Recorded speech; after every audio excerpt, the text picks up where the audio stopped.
su currículum. El mismo que el doctor Julio Bravo estudió en la Universidad Santiago de Compostela, España, licenciado en Ciencias de la Comunicación Social, tiene un diplomado superior para editores de medios impresos, especialista en imagen corporativa, magíster en comunicación corporativa, exdirector de la carrera de Comunicación Social de la UNACH, profesor titular de la Universidad Nacional de Chimborazo, coordinador y líder del grupo de investigación, carrera de comunicación social, docente de maestría en la PUCE, exdirector, editor general y jefe de redacción de Diario Regional Los Andes, autor de libros sobre comunicación y periodismo, ha publicado artículos en revistas indexadas del mundo. Tenemos en el tema de exposición del doctor Bravo es nuevas escenografías discursivas desde la comunicación y las TICs. Por favor, le damos la bienvenida, doctor. Muy buenas tardes con su exposición. Adelante, por favor.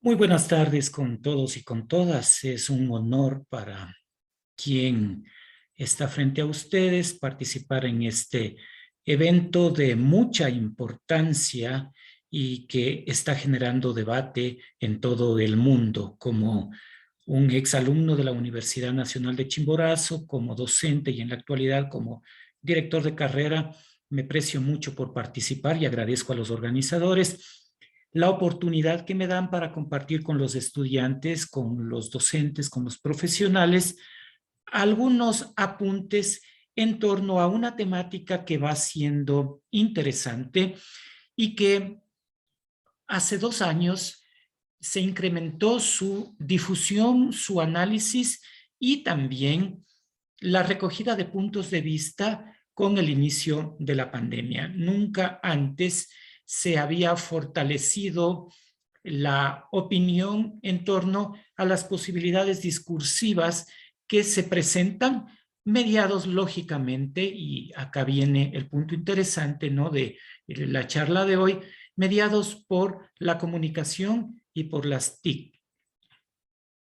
A lo largo de la presente participación, que no tiene una categoría de conferencia magistral, sino más bien compartir puntos de vista con ustedes, vamos a analizar algunos aspectos y algunos hitos en la historia que también deben ser considerados como discurso y en los que se evidencia la participación del ser humano como constructor de tecnología, y ya en breve les voy a comentar por qué, sí, de constructor, de generador de tecnología para todos los fines que ustedes se imaginen. Voy a compartir la lámina, ustedes me permiten unos instantes para empezar. Bueno, como nos habían anunciado, nuestro tema son las nuevas escenografías. Escenografía viene de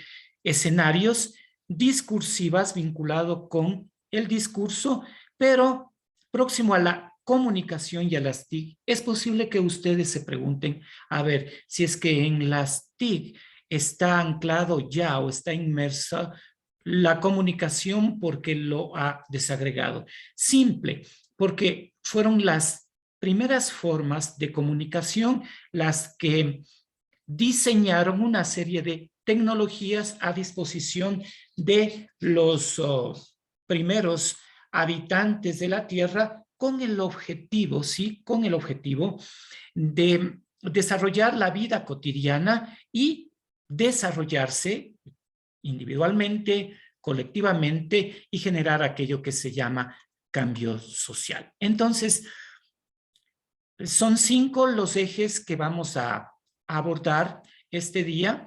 Un encuadre primero de la discursividad, después un ligero paso sobre los orígenes.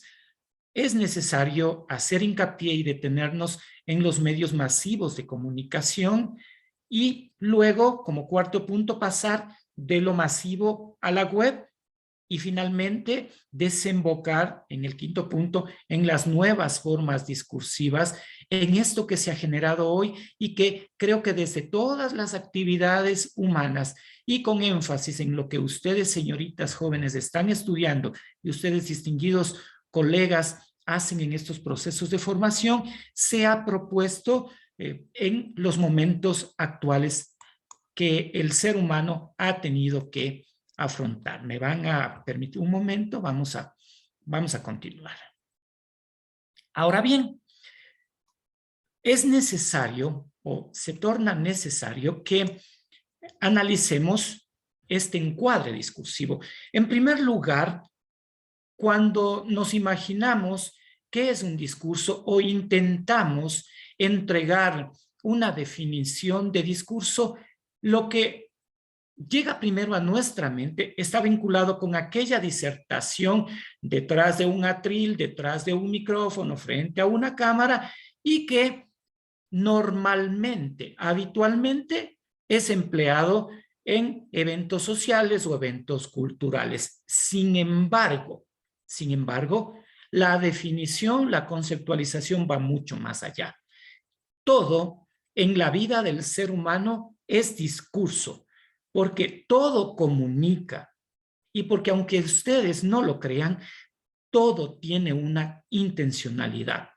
Lo que proponemos, lo que diseñamos, los guiones para medios, las piezas radiofónicas, los productos para televisión, etcétera, etcétera, tienen una marcada intencionalidad. Es decir, nada es al azar, por el contrario, busca siempre persuadir, manipular, someter, intimidar, alegrar, entristecer, etcétera. Entonces, en el tercer punto, cuando analizamos lo discursivo, precisamente nos ocupamos de esto último que les decía, de cómo un mensaje, de cómo un discurso tiene esa finalidad de lo que les decía. Y claro, va por la oralidad, y aquí encaja lo que viene después,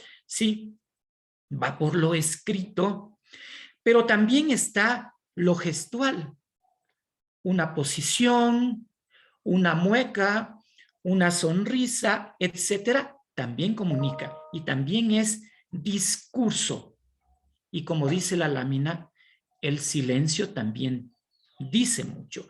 Cuando voy a emplear con asiduidad la palabra vida cotidiana, cuando en nuestra vida cotidiana nos ocurre, y creo que a los jóvenes con frecuencia, nos preguntan algo en lo que estamos medio comprometidos y nosotros hacemos un silencio normalmente, y creo que a ustedes les habrá ocurrido, los padres o nuestros abuelitos solían decirnos, quien calla otorga. Ese silencio comunica, ese silencio evidencia quizá una intencionalidad y pudiera reflejar que en verdad quien nos consultó tiene la palabra, pero ese silencio discursivamente puede significar temor, recelo y otro tipo de manifestaciones u otro tipo de significaciones.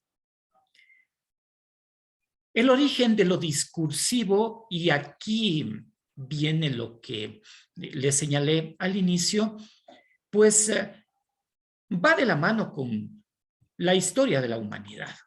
Aquí hay una errata, quise decir 40,000 años antes de Cristo. Se estima que empezó en esta época la primera articulación del lenguaje. Ustedes recordarán y habrán estudiado aquello. Al inicio, los seres humanos no tan primitivos como decimos, porque hubo una evolución marcada entre época y época, se comunicaban empleando lenguaje de señas. Pero este lenguaje de señas tuvo ruido. Ruido es cuando hay una interferencia en el proceso de comunicación. Tuvo ruido porque primero estos signos, estas señas que hacían unos y otros, debían ser comunes para ser decodificados, para que el otro comprendiera qué es lo que se quiere decir. Y cuando estos seres humanos en los 40,000 años antes de Cristo se dedicaban a la caza, quizá hasta que de uno a otro pudiera decodificarse la seña, eran presa de los animales que ellos intentaban cazar. La segunda etapa fueron las tablillas sumerias, 3.500 a 3.000 años antes de Cristo. La civilización sumeria, a quienes se les conocían, a los habitantes de este sector que estaba en Mesopotamia, se les conocía como los cabezas rapadas o los cabezas negras,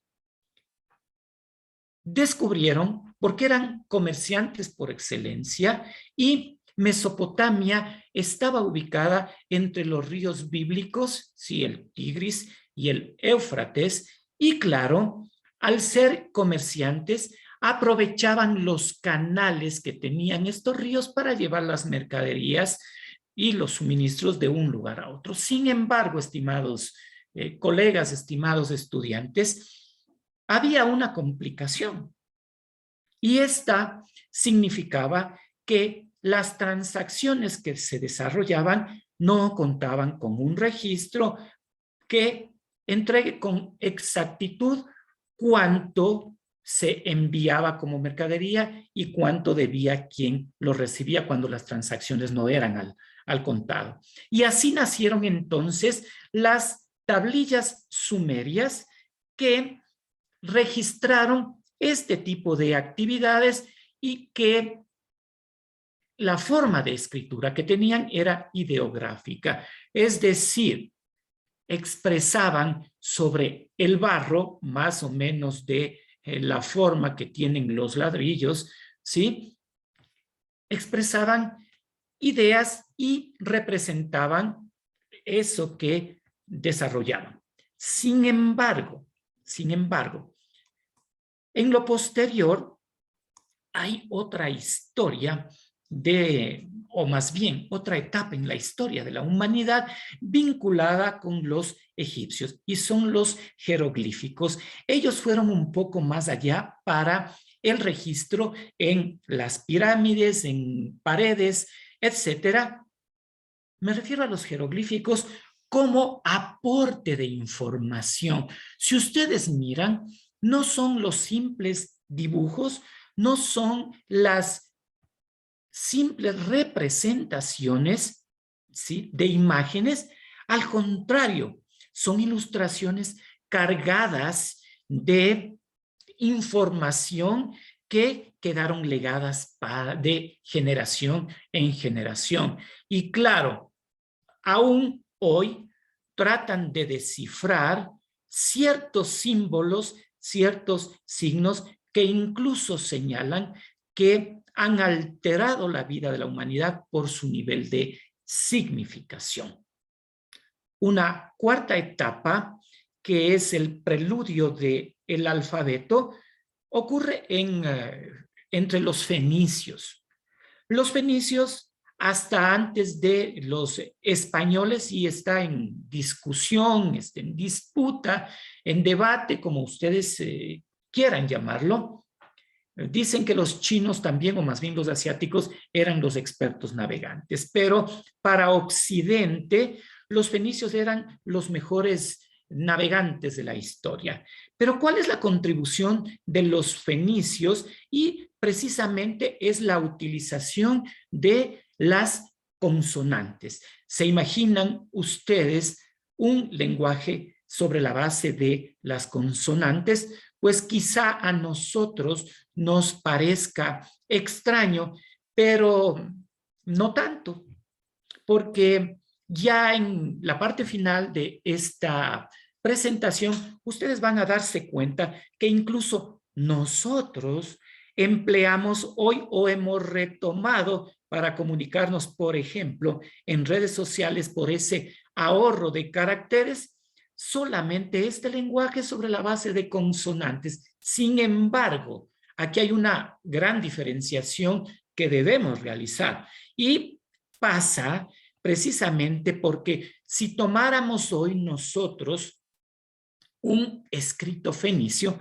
a lo mejor no interpretaríamos lo que ellos quisieron decir, pero para nuestra época, si es que tomamos también un escrito sobre la base de eso que a través, por ejemplo, del WhatsApp, se quiere contar o que ustedes jóvenes, ustedes señoritas, pretenden informar, quizá los que pertenecen a mi generación no podamos decodificar porque eso que usted quiere expresar no es común. Entonces, aquí viene una primera gran similitud en este pasar en estos orígenes de las formas de comunicación hasta llegar a las TIC. Luego, la evolución y viene el aporte de los griegos, que inevitablemente son las vocales, pero también son las mayúsculas, son las minúsculas. Se dice que a lo largo de la historia todas las civilizaciones tuvieron ese nivel de contribución, pero a los griegos se les conoce como los aristócratas de la historia porque fueron escultores, poetas, médicos, vinculados con la literatura, etcétera, etcétera. Entonces se les da esa distinción y ahora para nuestros fines también aseguramos este aporte de las vocales que tarde o temprano llegaron a complementar este sistema de escritura propuesto por los fenicios. Vamos a continuar. Y seguimos. Ahora, nos interesa también hacer un alto en lo que es nuestra América Latina. Y si bien la gráfica representa tan solo los quipus, que fue el instrumento de comunicación empleado por los incas, también nosotros tenemos que destacar los aportes aztecas y los aportes de los mayas. Los dos, aztecas y mayas, estuvieron vinculados con la astronomía, con la calendarización, etcétera, y de pronto, un día, sobre todo, los mayas desaparecieron, nos dejaron como legado grandes edificaciones, pero también su calendario. Y se marcharon, se esfumaron, pero ahí queda el aporte. Y en nuestra cercanía, en nuestra proximidad, están los incas. Los incas, una civilización importante que empezaba desde el sur de Colombia y concluía en el norte de la Argentina. Y a lo largo de América del Sur, grandes fueron los aportes del Incario. Por ejemplo, el camino del Inca, pues por ahí circulaban mercaderías, por ahí transitaban los chasquis que llevaban información al rey que se encontraba pues en su lugar, ¿no? Se encontraba estaba en el Cusco y pues había la posibilidad también de retroalimentar, de intercambiar experiencia. Pero lo más importante es la utilización del quipu. A ver, aquí hay varias contradicciones entre uno y otro autor. Por ejemplo, Garcilaso de la Vega tuvo una connotación, sobre todo en España, sí, parte de la realeza peruana, sí, pero él decía, a ver, el quipu es un conjunto de nudos que no significan nada. En cambio, Carmen Mignolo señala que el quipu era un conjunto detallado de información y de registro de todas las actividades que el incario desarrollaba. Y aparecía, como ustedes tienen en la imagen, en distintos colores, y cada uno de ellos representaba, algún tipo de información. Aquí viene un entre paréntesis, porque vale la pena anotar que mientras para los europeos saber leer y escribir equivalía a interpretar lo que las letras, lo que los signos quiere decir, para los aztecas, para los mayas y para los incas, saber leer y escribir equivalía a interpretar el cosmos y a desarrollarse en medio de la circularidad de su vida cotidiana. Para el mundo andino, lo circular es lo que cuenta. Ellos señalan que todo tiene un principio, pero que con la forma de un círculo, todo va y todo regresa tarde o temprano. Luego, dejemos ya nuestra América y vamos con un hito también importante en la historia de la humanidad, y se refiere a al perfeccionamiento de la imprenta, hecho que lo realizó Johannes Gutenberg. ¿Por qué digo perfeccionamiento de la imprenta y no la invención de la imprenta? Porque Gutenberg, alemán, y este hito de la imprenta fue en 1455, este alemán lo que hizo fue, tomó, por eso se le llama el abuelito de la imprenta, a la xilografía china, que era un sistema de impresión sobre madera, pero que tenía tipos, nosotros decimos caracteres, signos, símbolos, tipos fijos, es decir, que no eran intercambiables, y tenía un defecto la xilografía china, que tarde o temprano se rompía por la fragilidad del material. El segundo aporte para el perfeccionamiento de la imprenta de Johannes Gutenberg son los tipos fijos coreanos, los tipos móviles coreanos. Ya son de metal, que tienen cierto labrado y que podían intercambiarse unos con otros o utilizarse, porque había varios juegos para poder conformar palabras, representaciones, etc. Entonces, ahora vuelvo a Gutenberg. Bueno, primero, él provino de un hogar acomodado ya en la segunda etapa de su vida. Tuvieron con su familia una herencia y miren, su contribución pasa por este perfeccionamiento de la imprenta, pero también lo hace por cómo invirtió el dinero de la herencia de la familia en esta imprenta de tipos móviles. Se endeudó en lo posterior para hacer realidad su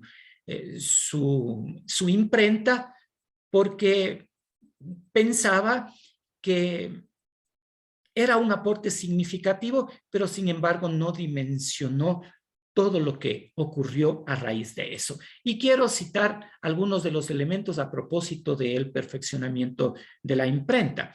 Por ejemplo, sin ella, el protestantismo en el mundo, de la mano de Martín Lutero, no habría tenido razón de ser, porque cuando se imprimieron las tesis de Lutero y se pegaron en una de las catedrales alemanas, esto fue pólvora para que se extendiera a lo largo y a lo ancho de Europa, porque antes se hacían, y esto fue un lapsus, también habría que decir, las primeras formas de escritura eran en papiro y en pergamino, y demoraban cantidad de tiempo en poder desarrollarse, en poder construirse, en poder elaborarse. Pero la imprenta permitía rapidez y más de una copia. Eso por el lado de la religión. Por el lado de la educación simple, más de un libro por salón de clase, más de un libro en la biblioteca para que pudieran consultarse eso que se llamaban los primeros avances de la ciencia. La imprenta también, como tercer hito, posibilitó el desarrollo de las lenguas vulgares. Miren, el idioma que prevalecía a la época, 1450, era el latín, lógicamente por el dominio de la iglesia, y el inglés, el francés, el español, etcétera, eran consideradas como lenguas vulgares. ¿Qué ocurrió con la imprenta de Gutenberg? Que en el plano se tradujeron los contenidos y ya no solo era en latín, sino llegaba en otras lenguas y eso facilitó y posibilitó el desarrollo del conocimiento. Cuarto punto, el tema de la ciencia. Las tesis de Isaac Newton, por ejemplo, fueron publicadas, pero hubo también posibilidad para que otros científicos, otros pares, hoy diríamos pares académicos, ¿sí? Otros pares académicos del mundo hicieran aportes a propósito de esas propuestas y así se mejorara, se realimentara o se negaran algunos de los contenidos y de las propuestas de Newton. Por tanto,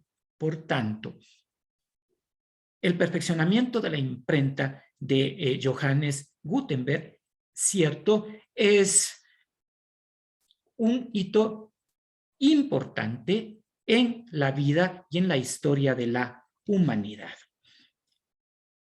Antes de ello voy a la primera lámina de los orígenes y quiero hacer notar lo que les dije al inicio de esta intervención. Estimados estudiantes, estimados colegas,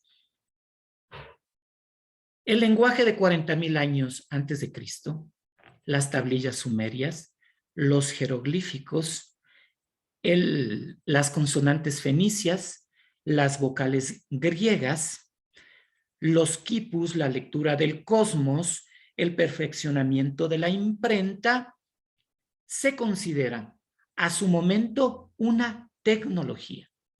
Y debemos nosotros, en esta instancia, apuntar a aquello que es concreto. Cuando hablamos de tecnología, normalmente la asociamos con los dispositivos. Cuando hoy queda evidenciado que las señas o la imprenta fueron una tecnología que pasaron de un tiempo a otro. Y ese pasar entre el lenguaje y la imprenta, pues, o entre etapa y etapa, se llama también un tiempo axial. Un tiempo axial es, como les dije, ese pasar, por ejemplo, de los incas a la imprenta. Sin embargo, antes los tiempos axiales eran más largos. Imagínense, figúrense, 40,000 antes de Cristo hasta el 3,500 en el tiempo de los sumerios. Hay un montón de tiempo que ha transcurrido. Hoy los tiempos axiales son más breves, duran días e incluso duran horas por la generación de conocimiento, por la transferencia y por la puesta en escena de nuevas tecnologías que se convierten en un aporte significativo para el desarrollo de la humanidad. Toda propuesta de este tipo hay que encasillarla como un aporte significativo para la historia de la humanidad. Y bueno, en materia, vamos aproximándonos hacia donde queremos. Después de estas tecnologías, es imposible dejar de referirnos a los medios masivos de comunicación. Primero, los impresos con la fortaleza de la imprenta. Nosotros cuando trabajamos en la carrera de comunicación y normalmente a veces los colegas que trabajan en medios colocan en el parabrisas de su auto y dicen, prensa y dicen, chuto, prensa, y dice, ¿y dónde trabajas? Yo trabajo en Radio X y Z. Entonces, ahí existe un error porque eso no es prensa, hay que llamarla como, sí, como radio, porque la prensa está vinculada con los impresos y de ahí viene bueno, esta denominación. De todas maneras, hay los estudios discursivos, y aquí comenzamos con los medios masivos ya, los análisis formales de mensajes y, y del discurso, mediado por esas propuestas periodísticas. En Estados Unidos, a partir de la década del 20 del siglo anterior, pues empiezan a conformarse grupos de investigación vinculados con la Academia Norteamericana que intentaban siempre, sí, mirando los medios, pero desde el atril que las relaciones públicas les entregaba, comenzaban a mirar cuáles eran las propuestas de los medios. Y es así que en esta etapa, ojo, no solo va por la prensa, ya luego analizaremos también que lo mismo era para la radio, para la televisión, pero nace uno de los paradigmas, no es el único, pero que es fundamental en esto de medir, de hacer seguimiento a las propuestas y el discurso de los medios. Me refiero al paradigma de Harold Laswell, que tiene una dinámica, responde varias preguntas para intentar descifrar lo que les decía, esa persuasión, esa manipulación, esa intimidación, etcétera. Y esas preguntas señalan quién dice qué, a quién, por qué canal, pero lo que importa para esta etapa significativa es con qué efecto, qué se buscaba con eso.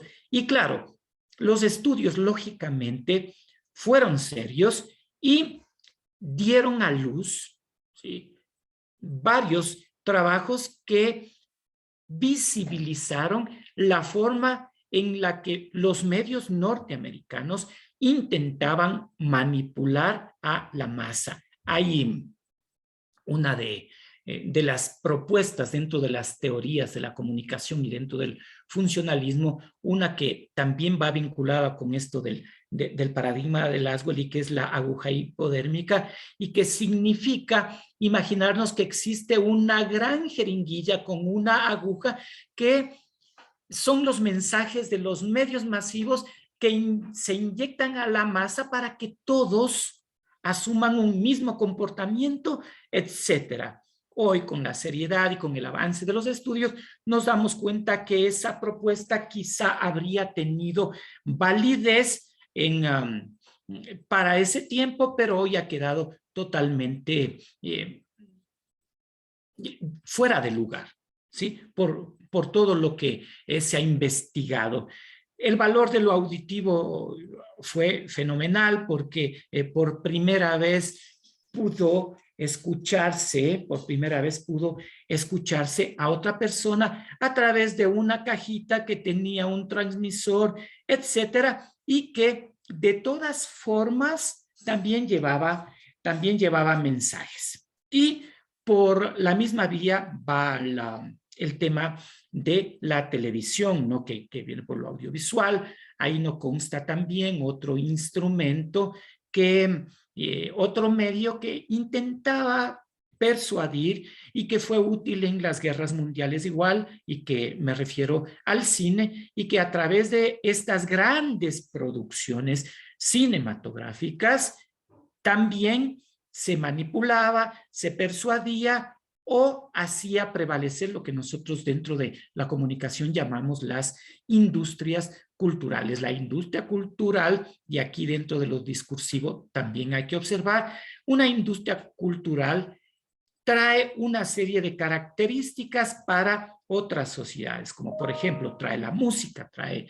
la moda, trae etcétera. Entonces, quienes somos un poco más viejitos y vivimos la época de la década del 80, pues sabemos que las películas de John Travolta, de Olivia Newton-John o de Sylvester Stallone, todo lo que fue Rambo, Rocky, etcétera, fueron parte de esta industria cultural que trajeron moda para América Latina, etcétera. Es decir, las chaquetas de cuero, la ropa casual para las mujeres, etcétera, etcétera. Entonces, a eso me refiero con ese traspaso de la industria cultural hacia todo lo que se ha escenificado y en esta evolución.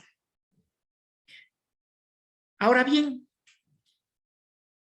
estamos inevitablemente de los medios masivos a la web, pero no quiero dejar suelta una idea,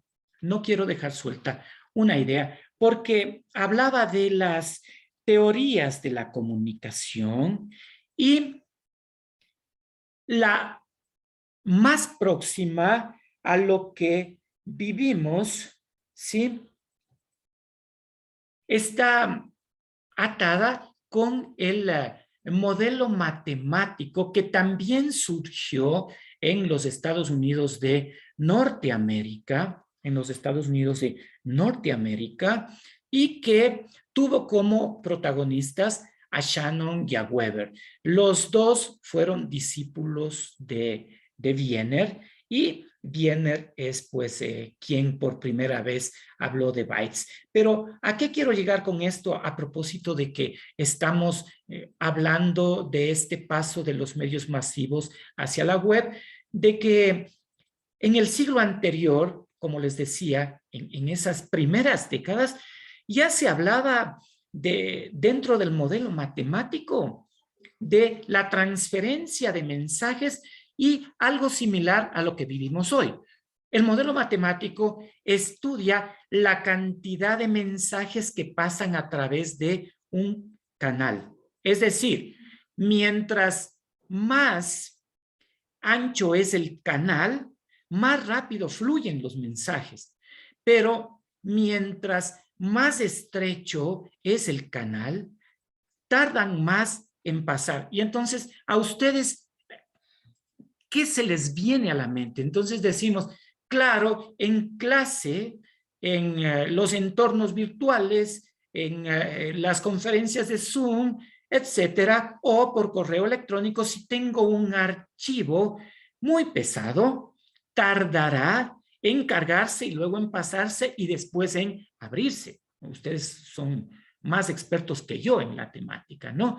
Lo mismo ocurría y se estudiaba, imagínense, desde el modelo matemático con Shannon y Weber. Y entonces, en materia, es importante, quizá crucial, este paso de los medios masivos a la web, porque antes de este boom y de, perdón si es ofensiva la palabra, pero de esta explosión de la Internet, toda la información, todo lo que nos llegaba y que generaba opinión pública. Aquí una palabrita para siempre, toda disertación nos deja algo, y un vocabulario que nos sirve para la vida futura. Dije opinión pública. Para que haya opinión pública, todos los mensajes deben pasar por los medios de comunicación masivos. Por eso dije, generaban opinión pública. Si es que pretendemos decir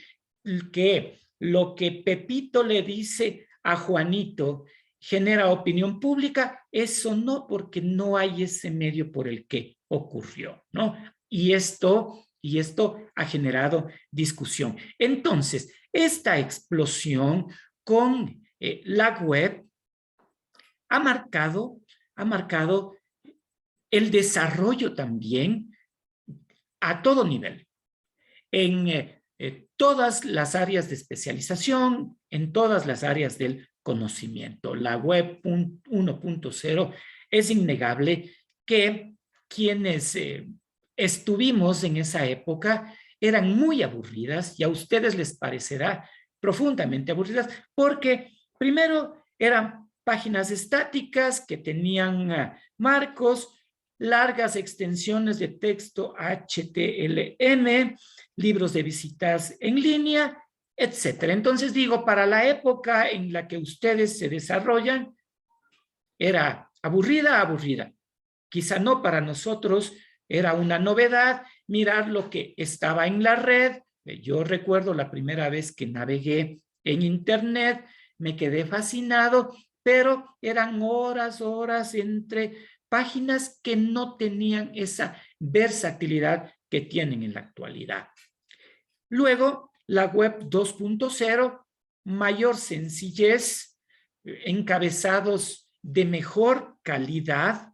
Ya podemos observar imágenes con buena resolución, pero aquí empieza a incluirse la opinión de los usuarios. Nosotros sabemos cuán importante, por ejemplo, para el mundo del marketing es conocer lo que los clientes opinan de nuestro producto, lo que opinan de nuestro servicio, porque esto inevitablemente es una propuesta para realimentar, para reconfigurar y para mejorar constantemente. Yo creo que ese es el patrón que debe gobernarnos y que tiene que motivarnos. La pandemia, contrario a lo que muchos creen, y quizá se afirma desde Europa o desde la misma Organización Mundial de la Salud que pudiera terminar en meses. Sin embargo, yo no voy a la temporalidad, a cuándo va a concluir. Yo voy a qué es lo que va a ocurrir cuando concluya la pandemia. Y hay que ser claros en la apreciación. Me parece, y voy a emplear por segunda vez el término, por tercera vez el término explosión. Va a existir una explosión a todo nivel de todo el conjunto de actividades del ser humano y les pregunto, ¿estamos preparados para ese nuevo orden que va a llegar? Creo que a todos nos han dejado experiencias a todo nivel con esta pandemia. Y creo que nos hemos hecho mejores seres humanos y hemos aprendido desde la virtualidad a desarrollarnos, y cuando digo virtualidad, quizá para unos pocos como quien se dirige hoy a ustedes, era impensado porque no sospechábamos que eso que era común y cotidiano de los jóvenes llegó a convertirse en una herramienta de generación de conocimiento y de interactividad que hoy nos gobierna y que no vamos a ser nunca más como antes. Eso también es cierto. Bueno, y vamos por la web 3.0, buscadores inteligentes. En menor tiempo, personalización, aparecen las redes sociales, mayor rapidez de todo, hay libertad de contenido y la web geoespacial es la que predomina y la que ustedes ya saben a lo que se refiere. Y la web 4.0, sí, mayores posibilidades todavía de contacto, de interacción con los usuarios. Finalmente en mi presencia esta tarde, ¿cuáles son esas nuevas formas discursivas que nos gobiernan? Porque es posible que están aburridos y digan, bueno, pero no sirvió de nada la conferencia de hoy porque nos ha hablado solo de temas que ya sabemos, de cultura general y de lo que está vinculado con la historia de la humanidad. Pero claro, yo hago énfasis en algo que es fundamental y que ya se los dije. Todo aporte es considerado como tecnología. Solo cito uno, las tablillas sumerias, por ejemplo. Pero hoy, ¿qué nos permiten estas nuevas formas discursivas? Aquí sí ya mediado por las tecnologías de la información y la comunicación, por las TIC. Primero, enfocar el mundo desde otras miradas o enfocar el mundo con otras miradas, ni más ni menos, lejanas de lo tradicional. Segunda cosa, la interacción, la interacción como fortaleza. Antes, quizá van a reírse con lo que les voy a decir, pero cuando alguien quería conquistar a otro alguien, o cuando una chica o un chico quería conquistar a alguien, hacía simple. Nosotros teníamos en Riobamba una emisora que era Radio Sonorama, y se van a acordar los profesores más viejitos que son riobambeños. Y había un programa por las noches que se llamaba Corazones Enamorados. Y entonces, ¿cómo era la mecánica y cómo funcionaba? El único requisito era que las personas fuesen a dejar una carta en los estudios de la radio, y el locutor, con una musiquita de fondo, leía la carta, leía ese documento, la dedicatoria, el saludo, y que le quería mucho, y etcétera. Y claro, el efecto era inmediato. Al siguiente día, de aprobación o de desaprobación. No me escribas nada más porque me has hecho pasar una vergüenza, etcétera. Pero ese tipo de interacción había en mi época, ¿sí? En mi época. Pero hoy, sí, hoy todo es más sencillo y es más descomplicado. Porque usted tiene el WhatsApp, tiene las redes sociales y todo eso, y pues prácticamente hay una interacción inmediata de esos mensajes, de eso que usted quiere codificar. Hay un sociólogo que ya falleció, Bauman, que habla de la vida líquida, y habla también de los amores líquidos y de los miedos líquidos. Si es que usted, ojo con lo que voy a decir, si es que usted en mi época escribió una carta y al día siguiente recibía el rechazo, pues al menos una noche, ¿sí? Tenía la expectativa de qué iba a ocurrir al siguiente día. Pero hoy esta interacción es inmediata y provoca lo que dice Bauman, estos famosos amores y miedos líquidos. Es decir, nos enamoramos y nos desenamoramos de inmediato a través de ese contenido que está en las redes sociales.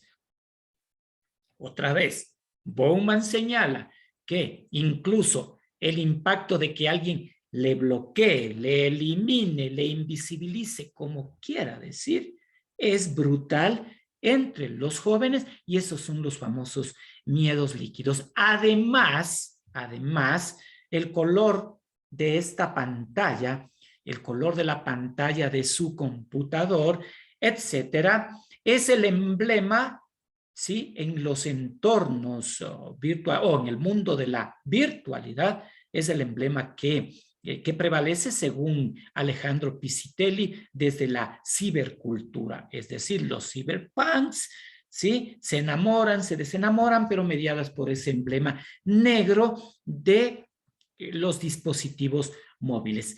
Tercera cosa en estas formas discursivas, las dos primeras, énfasis también en lo discursivo, ¿no? La tercera, hay nuevas interpretaciones de ese discurso, de ese conjunto de mensajes. ¿Y por qué? ¿Y por dónde va? Pues claro, antes, señoritas, señores, pues la lectura de la carta y todo lo demás debía ser convencional, signos comprensibles para todos, comunes, etcétera. Pero estas nuevas interpretaciones nos han traído además una mezcla que aquí quiero anotar como una tercera conclusión de esta tarde.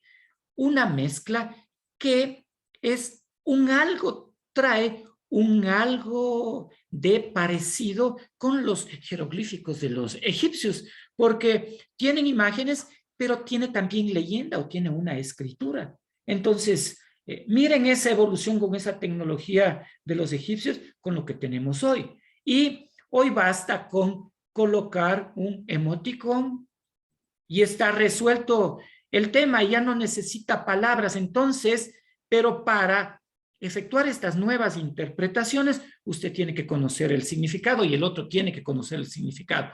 Caso contrario, habrá ruido en este proceso de comunicación y el mensaje no tendrá el efecto que se busca. Tema penúltimo.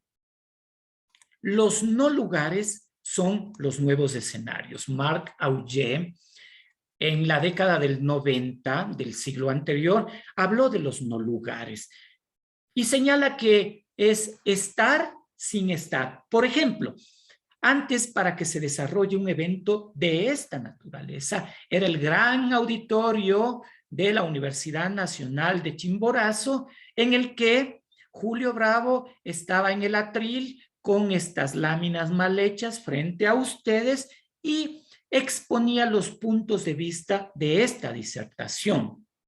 Augé dice que los no lugares, al ser estar sin estar, están mediados también por la virtualidad. Hoy estoy con ustedes, aunque físicamente no lo esté. Estoy a través de la plataforma Zoom, pero estoy. Lo mismo ocurre, y nos reíamos hace casi una década en las clases de relaciones públicas o de comunicación organizacional con los estudiantes, y decíamos, miren, estar sin estar, una reunión, ¿sí? O desarrollar teletrabajo, y decíamos, o lo veíamos como algo remoto, algo que a lo mejor no podamos aplicar alguna vez, pero la pandemia nos dio una bofetada y nos colocó frente a un escenario que fue posible su desarrollo.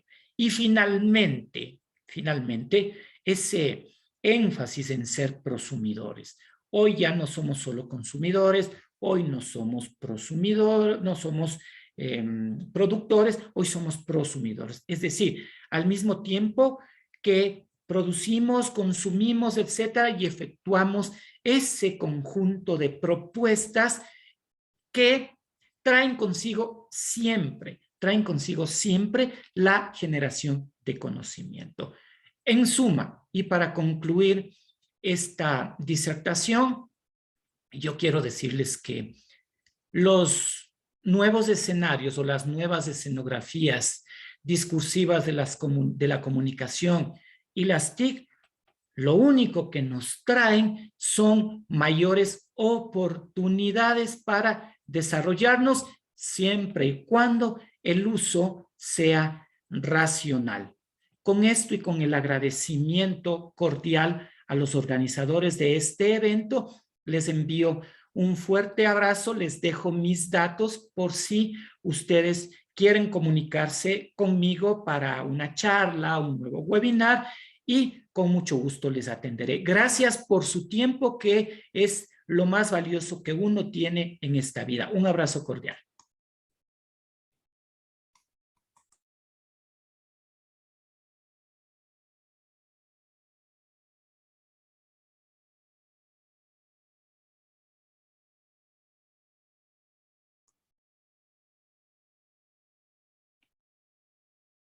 No sé si Gaby me permite. Gaby, Muchísimas gracias, Gaby. gracias, Julito. Qué gusto saludarle a través de la virtualidad. Qué gusto haber podido escucharnos. Con esta pequeña falla se bloqueó el micrófono de manera general, pero queríamos agradecerle por su gentileza, por la oportunidad de contar con sus palabras, con su participación esta tarde en IC Talk 2022. Nuevamente recordamos a nuestro auditorio el doctor Julito Bravo. Él es docente en la Universidad Nacional de Chimborazo. Él ahora ocupa el cargo de director de la carrera de comunicación de nuestra universidad. Entonces, para nosotros es un honor realmente poder escuchar toda esta historia que hemos tenido respecto a la comunicación, una evolución, un recuento bastante fabuloso respecto a todo lo que todo lo que ha representado, ¿no?, la historia. Y lo que esto representa para las personas. Hicimos esta tarde un recuento respecto a la evolución de la comunicación y después hemos destacado la presencia de la tecnología, ¿no?, destacando que un pequeño cambio ya se puede considerar un avance tecnológico y el impacto que esto ha tenido, sobre todo el paso que dio a la imprenta y el desarrollo de los medios masivos, que es algo que ahora precisamente ha marcado el desarrollo, el desarrollo global. En este marco, doctor Julito, sabiendo que la tecnología, los medios masivos, la comunicación masiva ha permitido algunos cambios, ¿qué opina usted de la siguiente frase? Yo la leí hace poco y la verdad me llamó mucho la atención. Bueno, Steve Jobs también tuvo una parte muy importante en lo que es el desarrollo tecnológico y mucho que ver en cómo nosotros nos vinculamos con los medios de comunicación, ¿no? Una de estas partes más importantes, creo que de la tecnología en estos últimos años ha sido que los dispositivos cada vez se vuelven más cercanos al humano, ¿no? Y dejamos de ver a un dispositivo como una máquina negra lejana, que era lo que pasaba en la época industrial, sino que ahora tenemos estos dispositivos preciosos en los que ahora mismo trabajamos integrándonos, ¿no? Y integrándolos en nuestra vida. Entonces, tengo dos preguntas, doctor Julito. La primera es esta. ¿Qué opina usted sobre la integración de la tecnología, sobre todo de los medios, de los computadores que ahora nos permiten esta comunicación instantánea? ¿Cree usted que ha dependido mucho de verlos ya como algo parte de nosotros? ¿Cómo ha sido esta integración de la tecnología en el día a día de los humanos? Sí, sí, Gaby, muchas gracias por sus palabras. En efecto, son parte de nuestra vida. Es impensable poder apartarnos de ellos porque en la vida cotidiana desarrollamos todo a través de los dispositivos. Miren, antes teníamos que hacer una larga fila para retirar dinero y pasarlo, por ejemplo, sí, a otra persona. Hoy, a través de la banca móvil, por ejemplo, y en el mínimo de todos, en nuestro móvil, ¿sí? Ingresamos a la plataforma, hacemos la transferencia y en 30 segundos hemos hecho algo que nos tardaba horas. Luego, para el teletrabajo es parte crucial y fundamental. ¿Recuerdan ustedes los grandes archivos que teníamos de papel, de documentos y todo? Pues hoy los sitios de alojamiento están en la nube y están ahí. Claro, la recomendación siempre va, ¿no? Por hacer respaldos, por etcétera, pero están en la nube y que los podemos recuperar tarde o temprano. Recuerden que también la tecnología nos ha permitido el control en el área de salud, es decir, dispositivos tecnológicos que nos miden, que nos marcan, etcétera. Quienes nos hemos contagiado de COVID, sabemos que con un dispositivo tecnológico podíamos controlar el nivel de saturación, por ejemplo, en casa, nosotros mismos. Entonces, es un avance brutal. Sin embargo, yo hago un llamado nada más desde mi atril de comunicador. Si bien son parte de nuestra vida los dispositivos, no dejemos que nos deshumanicen. Es decir, necesitamos también el contacto cara a cara. Está bien decirle cosas bonitas en el móvil, pero es mejor un abrazo y eso va a ocurrir masivamente cuando retornemos a la presencialidad. Yo tengo una compañera de trabajo con quien siempre saludábamos con un abrazo. Le decía, a mí tiene que darme un abrazo para saludarme. Y de pronto extrañamos esos abrazos de familiares, de amigos, de amigas, etcétera, porque estamos en pandemia. Pero insisto, está bien la tecnología, pero no dejemos que nos deshumanice. Por ahí va mi Gaby, la primera. Muchísimas gracias, doctor Julito. Así es, creo que la tecnología y muchos procesos, como usted dice, doctor Julito, serían impensables. Creo que ninguno de nosotros en el momento actual sale de la casa sin el celular, por ejemplo, y creo que no nos imaginamos una casa donde el computador no exista. Ahora básicamente está en todos los niveles, al igual que el acceso a la comunicación móvil, que es uno de los índices más altos hoy por hoy en el Ecuador. Doctor Julito, la última pregunta que tengo. Bueno, gracias a los medios de comunicación masiva, ahora los procesos, incluso las culturas son uno. Hay una frase muy, muy conocida también que dice, para la gente joven, el mundo de ahora es el mismo. ¿Qué opina usted, doctor Julito? ¿Usted cree que los jóvenes ecuatorianos estamos viviendo algo similar que los jóvenes en Japón, en China o en algún otro lugar del mundo gracias a la tecnología móvil, específicamente a la comunicación digital, redes sociales? Sí, sí. Crucial la pregunta y la respuesta es afirmativa. ¿Cómo no? En mi tiempo, década del 80, cuando estuve en el colegio y éramos apasionados de la lectura y de los deportes, me encantaba leer todas las revistas de estadio, mirar los periódicos y miraba los partidos de fútbol en televisión o escuchaba la radio. Incluso en onda corta, de vez en cuando las noches escuchábamos radio colombiana o radio europea. y esa era nuestra ventana para el mundo. Mundo. Y entonces uno se formaba en el imaginario, algún día tengo que conocer esos lugares, etcétera. Hoy no, usted dice, yo quiero mirar cómo será Singapur, y dicen nuestros jóvenes, digitan Singapur e incluso tiene la simulación de una guianza por todos los rincones de Singapur. Entonces, la tecnología nos ha acercado y, como decía Marauge, nos permite estar sin estar. Sin embargo, ¿a qué voy? Sí, no existe nada mejor que ese contacto físico que uno puede tener, pero es muy cierto lo que usted dice, Gaby, y eso da la posibilidad a que nuestros jóvenes estén incluso más informados que los adultos sobre todos los tipos de situaciones. Fue un boom. Recuerdo cuando por primera vez CNN transmitió en 1990 en directo la guerra del Golfo Pérsico. Hoy Claro. tenemos, por ejemplo, en el móvil, sí, las simulaciones de cómo sería el estallido de una bomba, incluso en en tres dimensiones, en 3D. Entonces, sí, es brutal lo que nos está pasando, pero ojo, hay que tener, hay que usar la razón en todo lo que hacemos. Así es, doctor Julito. Sobre todo creo que algo que es muy cierto, doctor Julito, probablemente antes incluso el costo de acceder a este tipo de información era bastante limitado y por lo tanto teníamos quizá un pensamiento más local. Creo que ahora si uno conoce o uno comparte con jóvenes del Ecuador, que si compartiera con jóvenes de Singapur, tendríamos una misma experiencia y quizá las mismas expectativas actuales, ¿no? Entonces, muy interesante este cambio que ha habido entre los medios antiguos, bueno, que todavía siguen siendo importantes versus los nuevos espacios que se han creado a través de los entornos digitales. Muchísimas gracias, doctor Julito, también. Muy pertinente también el hablar del pensamiento líquido con Bauman. Creo que es muy cierto también, doctor Julito, la forma líquida en la que ahora tenemos, ¿no? Somos como un agua que toma la forma del vaso en el que estamos inmersos y también esto cómo va dando nuevas relaciones sociales, ¿no? Y cómo va permitiendo nuevos tipos de pensamiento. Y estoy muy de acuerdo, doctor Julito, igualmente hacer esta mención es importante.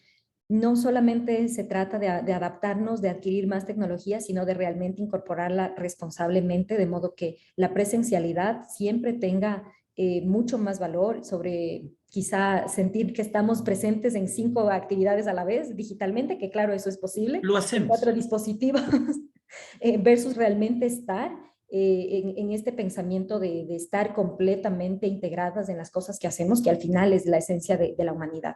Doctor Julito, muy oportuna la conferencia que hemos recibido esta tarde en el marco de IC Talk 2022. Queremos recordar a los estudiantes, por favor, a todos nuestros participantes, tenemos un link de registro. Nuevamente agradecemos al doctor Julito esta tarde.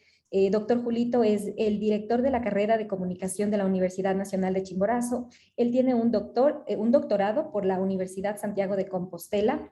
Él también es licenciado en Ciencias de la Comunicación Social con un diplomado superior para editores de medios impresos. Es especialista en imagen corporativa, magíster en comunicación corporativa. Fue director previamente ya de la carrera de comunicación social de la UNACH. Actualmente es profesor titular de la Universidad Nacional de Chimborazo, coordinador y líder de investigación en la carrera de comunicación social. Fue también docente de maestría en la PUCE, exdirector, editor general y jefe de redacción del diario regional Los Andes. Ha sido autor también de libros sobre comunicación y periodismo y ha publicado varios artículos en revistas indexadas. Un privilegio para nosotros contar con su Gracias, presencia, Gaby. doctor Julito. Muchísimas gracias por compartirnos también su información personal. Les invitamos a nuestros jóvenes a estar en contacto también con el trabajo que realiza el doctor Julito Bravo. Él es director de la carrera de comunicación social aquí en la UNACH. Le hacemos llegar las felicitaciones del cariño de quienes hacemos la carrera de tecnologías de la información y nuevamente las puertas abiertas. Esperamos tenerlo muy pronto, doctor Julito. Un abrazo. Gracias a todos ustedes por haberme escuchado y hasta siempre. Muchísimas gracias. Una feliz tarde para todos. Muchísimas gracias.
Queremos recordarles también a nuestros asistentes, estamos iniciando en breve el taller con Christopher Coronado.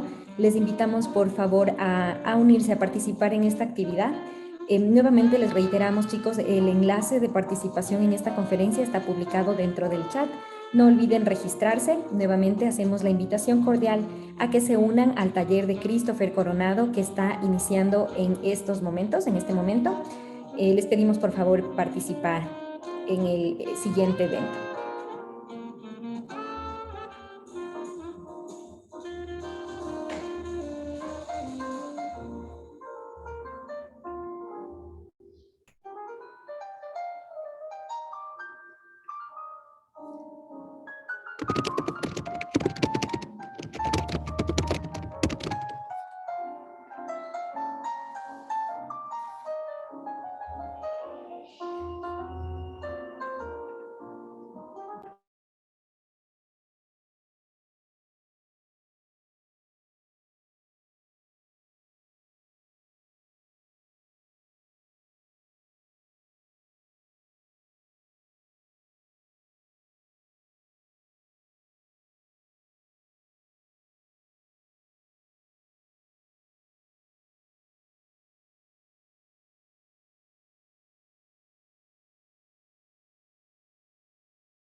Nuevamente les recordamos a nuestros asistentes el enlace para la siguiente actividad está publicada en el chat.